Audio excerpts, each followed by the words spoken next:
રૂપાલાને કોઈ પણ કિંમત પર માફી આપવા માટે હવે રાજપૂત સમાજ તૈયાર નથી। રાજપૂત સમાજે શક્તિ પ્રદર્શન કરી પોતાની રણનીતિ સાફ કરી દીધી છે। હવે ચૂંટણીના રણમાં કેવી રીતે રૂપાલાને ઘેરવામાં આવશે તેની થઈ રહી છે તૈયારીઓ। સામે ભાજપ પણ આ વિવાદને કેવી રીતે સમાપ્ત કરવામાં આવે તેની તૈયારી કરી રહ્યું છે।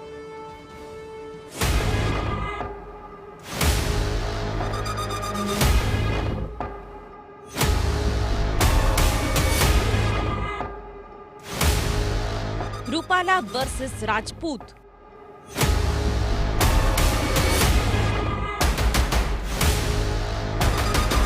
ઉગ્ર થઈ રહ્યું છે આંદોલન।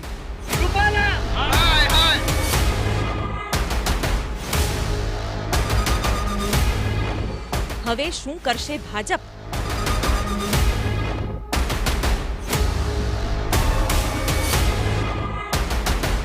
ક્ષત્રિયોનો હુંકાર હવે ચૂંટણીમાં થશે આર પાર। પરસોત્તમ રૂપાલાનો વિવાદ હવે ચરમસીમાએ પહોંચી ગયો છે। ગુજરાતની મેગા સિટી જ નહીં, હવે આ વિવાદ ગામડે ગામડે વ્યાપ્યો છે, જેના અલગ અલગ દ્રશ્યો પણ તમે જોઈ રહ્યા છો। એમાંય હવે આ વિવાદે નવો વળાંક લીધો છે। ક્ષત્રિય સમાજના આગેવાનો અને લોકો ભાજપના કાર્યક્રમનો પણ વિરોધ કરી રહ્યા છે। ગાંધીનગરના લોકાવાડામાં ક્ષત્રિય સમાજે રૂપાલાના પોસ્ટર સળગાવી વિરોધ કર્યો, તો માણસામાં ભાજપના નેતાઓએ ગામમાં પ્રવેશ ન કરવા દેવા અંગેના પોસ્ટર્સ લગાવ્યા। તો બનાસકાંઠા પાલનપુરમાં પણ રૂપાલાની ટિકિટ રદ કરવાની માંગ સાથે ફતેપુર ગામમાં ભાજપ નેતાઓના પ્રવેશ પર રોક લગાવતા પોસ્ટર લાગ્યા અને લખવામાં આવ્યું, મોદી તુજસે બેર નહીં, રૂપાલા તેરી ખેર નહીં। સુરેન્દ્રનગરના થાનમાં તો ભાજપના કાર્યક્રમમાં જ ક્ષત્રિય આગેવાનોએ કાળા વાવટા ફરકાવી વિરોધ દર્શાવતા પોલીસે 20 લોકોની અટકાયત કરી। તો મધ્ય ગુજરાતમાં ખેડાના ગળતેશ્વર તાલુકાના સાગોલ ગામે રૂપાલાની ટિકિટ રદ ન થાય ત્યાં સુધી ભાજપના આગેવાનો અને કાર્યક્રમો માટે પ્રવેશબંધી કરાઈ। મહીસાગરમાં પણ ક્ષત્રિય સમાજના મિશન રૂપાલા અંતર્ગત મહાસંમેલન યોજાયું। ક્ષત્રિયાણીઓએ 600 લેટર વડાપ્રધાનને લખી ટિકિટ રદ કરવા માંગ કરી છે।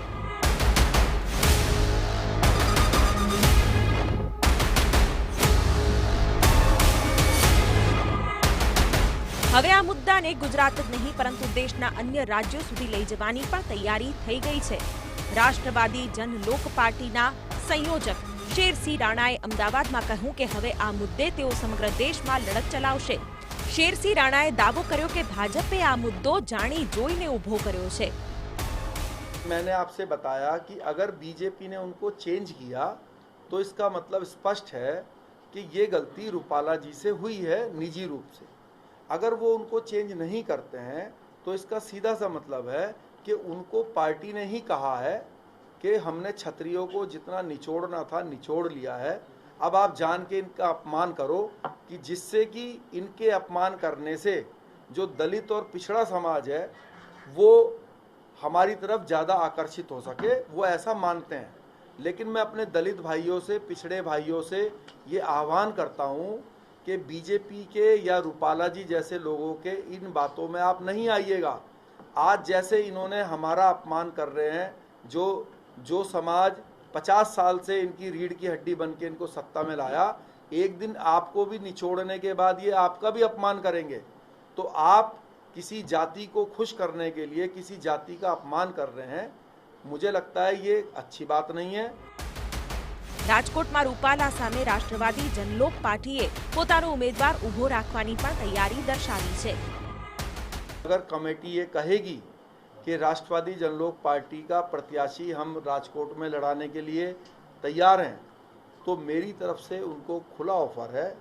ये समाज की पार्टी है, सभी लोगों को साथ में लेकर चलती है, लेकिन हम वही करेंगे जो हमारे समाज की, क्षत्रिय समाज की जो एक कमेटी बनी हुई है जो वो तय करेगी।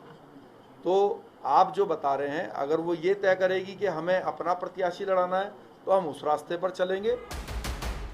આ તરફ રાજસ્થાનના પૂર્વ મુખ્યપ્રધાન અશોક ગેહલોતે રૂપાલા પર નિશાન સાધ્યું છે અને આવા શબ્દો ન કહેવા જોઈએ જેથી કોઈ સમાજની લાગણીને ઠેસ લાગે તેવું નિવેદન પણ આપ્યું।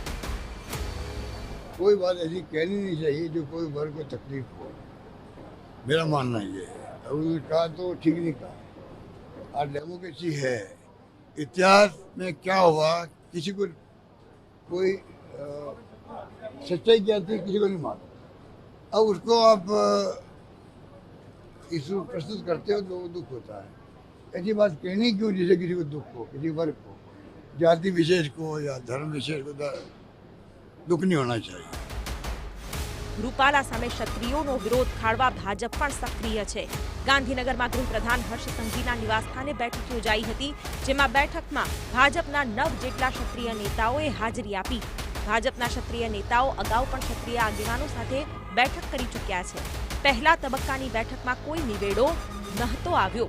આ તરફ રાજ્ય સરકારના પ્રધાન ભીખુસિંહ પરમાર આવ્યા છે રૂપાલાના બચાવમાં। ભીખુસિંહે કહ્યું કે ક્ષત્રિય સમાજનો વિરોધ એ એમની લાગણીનો વિષય છે। રૂપાલા 3 વાર માફી માંગી ચૂક્યા છે। જે કંઈ બોલાઈ ગયું છે તેનું માફી સિવાય બીજું શું હોઈ શકે? હવે માફ કરી દેવા જ જોઈએ। હવે ક્ષત્રિય સમાજનો જે વિરોધ છે એ એમની લાગણીનો વિષય છે। હવે હોઈ શકે કંઈ ના કંઈ મતભેદો હોય। રૂપાલા સાહેબે 3 વખત જ્યારે માફી માગી છે ત્યારે હવે જે એમનાથી જે કંઈ બોલાઈ ગયું છે અને એના માફી સિવાય બીજું શું હોઈ શકે? એનાથી બીજો વિકલ્પ શું? અને હવે માફ કરી દેવા જોઈએ।